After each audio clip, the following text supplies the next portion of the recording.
It is primary day in 6 states, with millions of voters from New Jersey to Iowa to California casting their ballots today.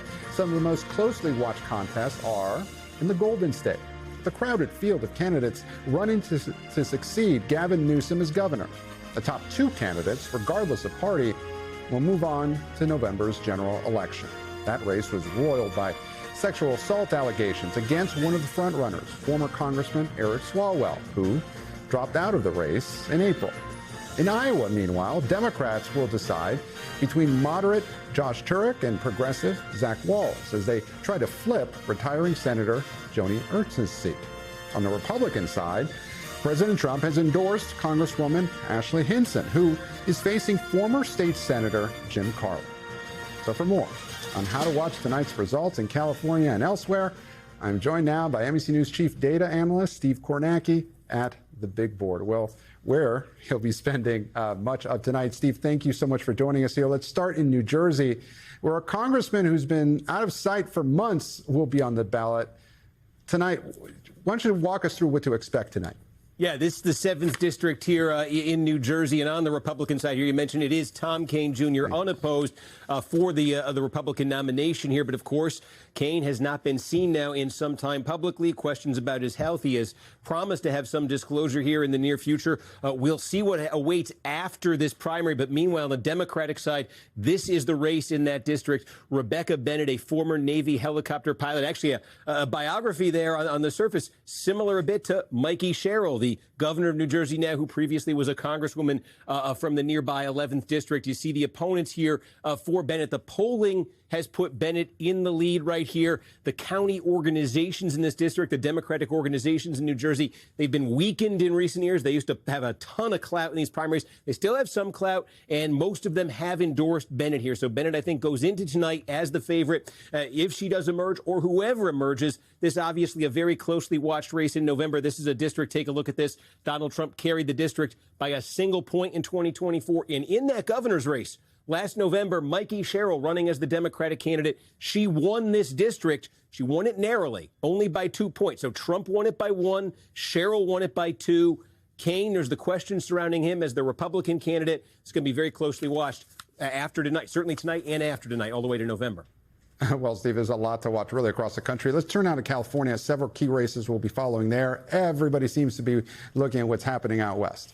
Yeah, start there with the governor's race here. So a couple, I think, two main questions tonight as we await the results here in California. 11 o'clock Eastern polls close. These are the three candidates: Tom Steyer, a Democrat; Javier Becerra, a Democrat; and Steve Hilton, a Republican, who tend to be 1, 2, 3 in the polling here. Excuse me. I'm sorry for that.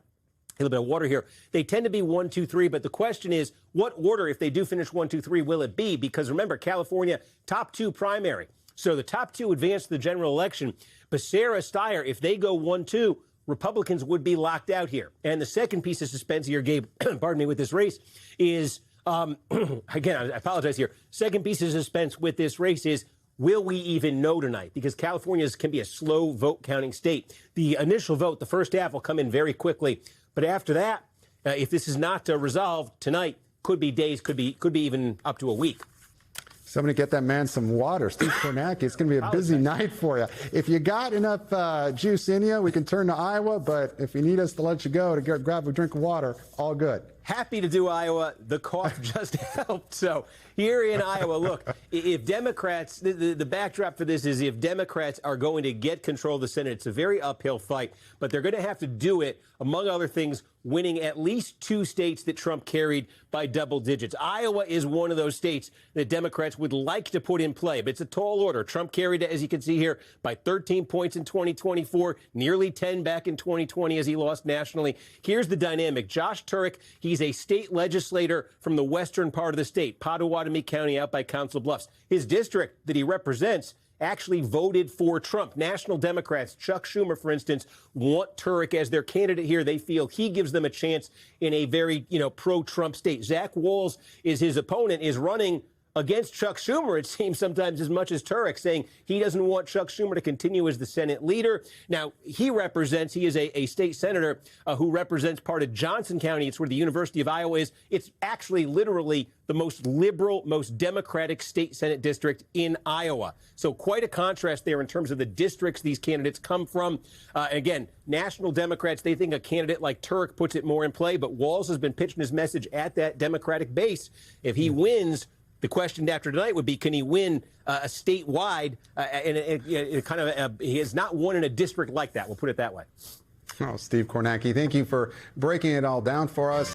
We thank you for watching. And remember, stay updated on breaking news and top stories on the NBC News app or watch live on our YouTube channel.